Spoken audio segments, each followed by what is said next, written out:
বর্তমান ফুটবল বিশ্বে সবচেয়ে আলোড়ন সৃষ্টিকারীর মাঝে একজন খেলোয়াড় হলেন হামজা চৌধুরী। কিছুদিন আগেও তিনি ছিলেন শুধু একজন ইংলিশ প্রিমিয়ার লিগের ফুটবলার, কিন্তু বর্তমানে তিনি বাংলাদেশের গর্ব। বাংলাদেশের ফুটবল ভক্তরা হামজা চৌধুরীকে পাগলের মতো ভালোবাসে, কারণ হামজা চৌধুরীকে বলা হয় দক্ষিণ এশিয়ার সেরা একজন মিডফিল্ডার। কিন্তু বাংলাদেশের হয়ে হামজা চৌধুরী কয়েকটি ম্যাচে যে খেলা দেখিয়েছেন তা দেখার পর হামজা চৌধুরীকে ভালোবাসে না এমন একজন ফুটবল ভক্ত কখনোই হয়তো বাংলাদেশে খুঁজে পাওয়া যাবে না। দেশের হয়ে হামজা চৌধুরী ইতিমধ্যে খেলেছেন মাত্র 60টি ম্যাচ, আর এই 60টি ম্যাচ থেকে হামজা চৌধুরী ইতিমধ্যে করে ফেলেছেন 4টি গোল। শুধু তাই নয়, হামজা চৌধুরী বাংলাদেশের হয়ে নিজেই গোল করেন, আবার নিজেই ডিফেন্স করেন, আবার কখনো কখনো গোলবারের দায়িত্বটা হামজা চৌধুরীর নিজেরই নিতে হয়। তাই আজকের ভিডিওতে আমরা দেখতে চলেছি হামজা চৌধুরীর সেরা 10টি পারফরম্যান্স। আর হ্যাঁ, আপনি যদি মনে করেন হামজা চৌধুরী বাংলাদেশের সেরা একজন ফুটবলার, তাহলে ভিডিওটিতে একটা লাইক করে আপনার এই ভাইয়ের চ্যানেলটি সাবস্ক্রাইব করে ভিডিওটি না টেনে সম্পূর্ণ দেখতে থাকুন। হামজা চৌধুরীর সেরা 10টি স্কিলের মাঝে 10 নম্বর রয়েছে ভারতের বিপক্ষে গোল সেভ করে নিজের দেশকে জেতানোর এই মুহূর্তটি।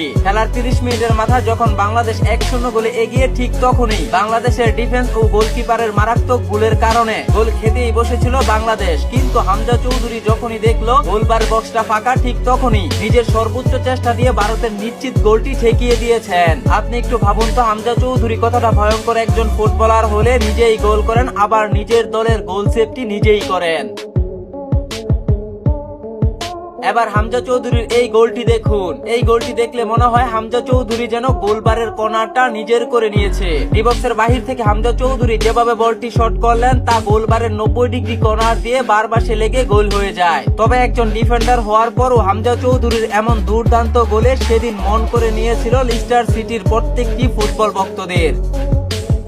এবার হামজা চৌধুরীর এই স্কিলটি দেখুন। যেখানে প্রতিপক্ষের স্ট্রাইকার লিস্টার সিটি ডি বক্সে ঢুকে আক্রমণ করেছিল, সেখান থেকে হামজা চৌধুরী যেভাবে বলটি চিনিয়ে নিয়ে কাউন্টার অ্যাটাক করেছেন তা দেখে উল্লাসে মেতে উঠেছিল পুরো গ্যালারি। তবে দুঃখজনক ব্যাপার হলো, হামজা চৌধুরী ঠিকঠাক মতো বলটি ডেলিভারি দিয়েছিলেন ঠিকই, কিন্তু নিজের দলের সতীর্থ সেই কাউন্টার অ্যাটাকের বলটি গোল করতে পারেনি। তবে হামজা চৌধুরীর এমন দুর্দান্ত কাউন্টার অ্যাটাক দেখে সেদিন মুগ্ধ হয়েছিল বাংলাদেশের ফুটবল ভক্তরাও। সেরা 10টি স্কিলের মাঝে 7 নম্বর রয়েছে হামজা চৌধুরীর এই গোলটি। মিডফিল্ডার থেকে সর্বপ্রথম স্ট্রাইকারকে বলটি বানিয়ে দিয়েছিলেন হামজা চৌধুরী, কিন্তু সেখান থেকে ডিফেন্ডারের পায়ে লেগে বলটি পিছনে ব্যাক পাস আসে। ঠিক তখনই হামজা চৌধুরী বলটি রিসিভ করার কয়েক মিলি সেকেন্ডের ভিতরে যে দুর্দান্ত শটটি নিয়েছিলেন তা ছিল সত্যি অসাধারণ। হামজা চৌধুরী এখানে এমন ভাবে গোল করলেন যেন এবারও গোলবারের 90 ডিগ্রি কর্নারটা নিজের করে নিয়েছে। একজন ডিফেন্ডার হয়েও হামজা চৌধুরী যেসব গোল করেন তা যেন বর্তমান ফুটবল বিশ্বের সেরা ফুটবলার মেসি রোনালদোর মতো। হামজা চৌধুরীর এই গোলগুলো দেখার পর আপনি কি মনে করেন অবশ্যই কমেন্টে জানিয়ে রাখুন। হামজা চৌধুরীর সেরা